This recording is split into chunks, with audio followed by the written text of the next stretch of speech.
Hey guys, स्वागत है आपका मेरे channel horror stories in Hindi में।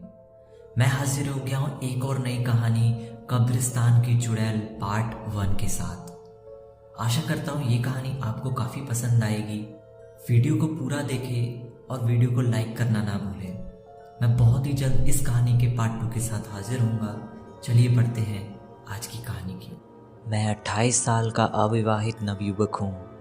मेरा स्वभाव शांत सा है। मैं हर रात सोने से पहले विस्की लेता हूँ, मगर एक दिन हद हो गई। बात 12 जनवरी 2018 की है। उस दिन मुझे ऑफिस में बहुत सारा काम था। अगले 3 दिनों तक ऑफिस की छुट्टी थी। मैंने देर शाम तक ऑफिस में ड्यूटी की और ऑफिस से निकल पड़ा। पता नहीं मुझे उस दिन अजीब सी बेचैनी हो रही थी। आज से पहले इस तरह की बेचैनी मुझे कभी भी नहीं हुई थी। मैंने आज अपनी कार सर्विसिंग के लिए दी थी, जिस वजह से मैं ऑफिस लेकर नहीं आ पाया था। मैं पैदल ही घर के लिए निकल पड़ा था। कुछ दूर पैदल चलने के बाद नुक्कड़ के पास एक अंग्रेजी शराब की दुकान थी। मैंने वहाँ से एक शराब की बोतल खरीदी और उसके साथ खाने पीने के कुछ आवश्यक सामान बाजू की दुकान से ले लिया।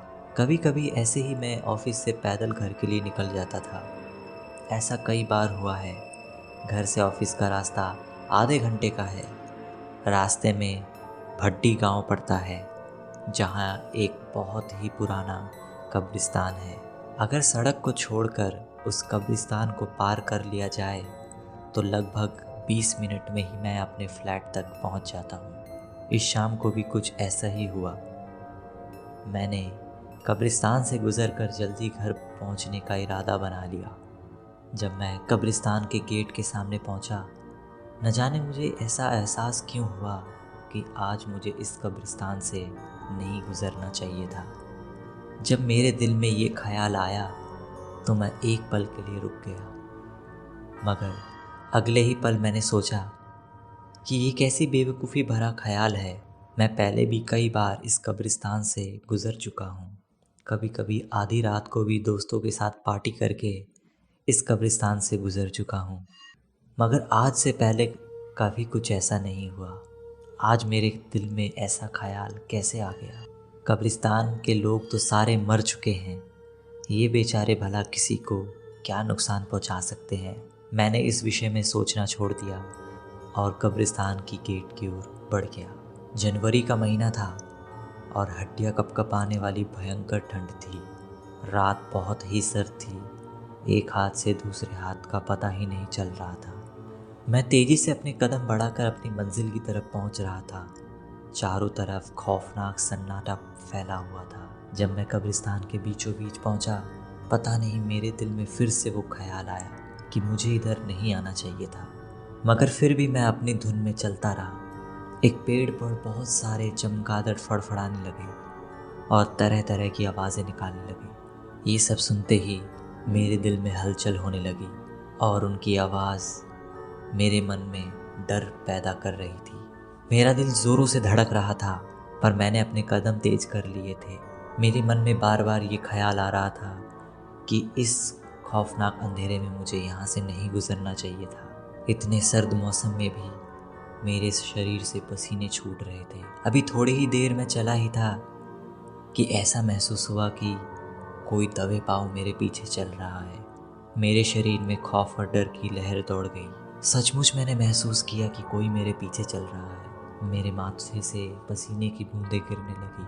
अब मैं सचमुच का डर गया था और मेरी हिम्मत नहीं हो रही थी कि मैं पीछे पलट कर देखूं, क्योंकि मैंने अक्सर लोगों से सुना है कि यदि किसी रास्ते में किसी आत्मा या प्रेत का एहसास हो तो पीछे पलट कर नहीं देखना चाहिए, वरना वो घर तक आपका पीछा करती है। अब मुझे इस बात का डर था कि यदि मैं पीछे मुड़कर देखूंगा तो पता नहीं कैसा मंजर होगा और किसी खौफनाक चेहरे से मेरी आंखों का सामना हो जाएगा। इस डर के कारण मैंने पीछे नहीं देखा और अपने चलने की गति बढ़ा ली।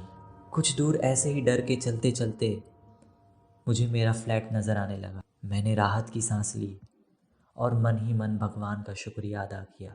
मैं फ्लैट के अंदर चला गया, सीधे अपने बेडरूम का दरवाज़ा खोला और थके शरीर के साथ बिस्तर पर लेट गया। मैं मन ही मन सोच रहा था कि क्या सचमुच मेरे पीछे कोई था, या हो सकता है मेरा कोई वहम हो। हवा भी चल रही थी, क्या पता पत्तों की सरसराहट को ही मैं किसी की कदम सोच रहा हूँ। इन्हीं ख्यालों में खोया हुआ मैं सो गया। अचानक हवा की तेज लहर दौड़ पड़ी और मेरी खिड़कियाँ खुल गई। खिड़की खुलने की आवाज़ से मेरी नींद खुल गई और मैंने घड़ी की तरफ देखा तो रात के 11:30 बज रहे थे। मैं उठा और सामने की टेबल पर रखी विस्की की बोतल खोली और जल्दी से 2 बड़े पैक बनाकर पी गया। दिल को अजीब सा सुकून महसूस हुआ, मगर वो कब्रिस्तान वाला एहसास रह रह कर मेरे दिमाग पर मंडरा रहा था। आज मैंने पहली बार तीसरा पैक लगाया, फिर कुछ देर आराम करने के लिए बिस्तर पर लेट गया। मैं इससे ज़्यादा कभी नहीं पीता।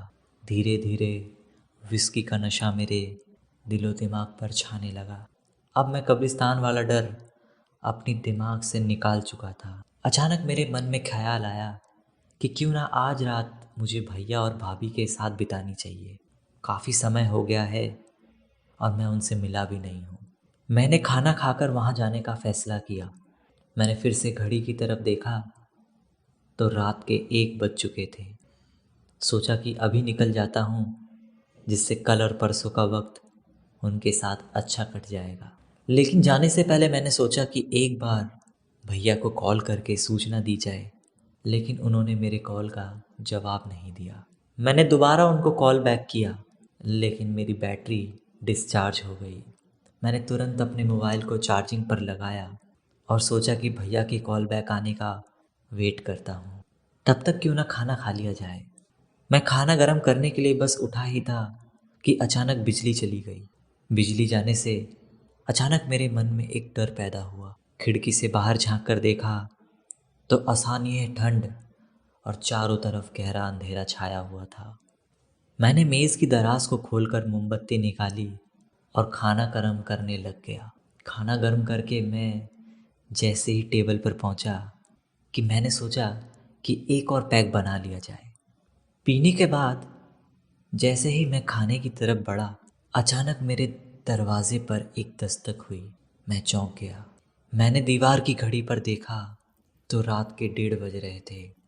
मैं बड़बड़ाने लगा कि आखिरकार इतनी रात को कौन हो सकता है। मेरे घर तो किसी का आना जाना भी नहीं है। मैं दरवाजे की तरफ बढ़ा और जैसे ही दरवाज़ा मैंने खोला, मैं अचंभित रह गया। आखिरकार दरवाजे पर कौन था? जानने के लिए इस कहानी का अगला पार्ट देखें। सो गाइज, अगर वीडियो आपको अच्छी लगी है तो वीडियो को लाइक करना ना भूलें, और अगर चैनल पर नए हैं तो चैनल को सब्सक्राइब कर ले। मैं मिलता हूँ आपसे नेक्स्ट वीडियो में।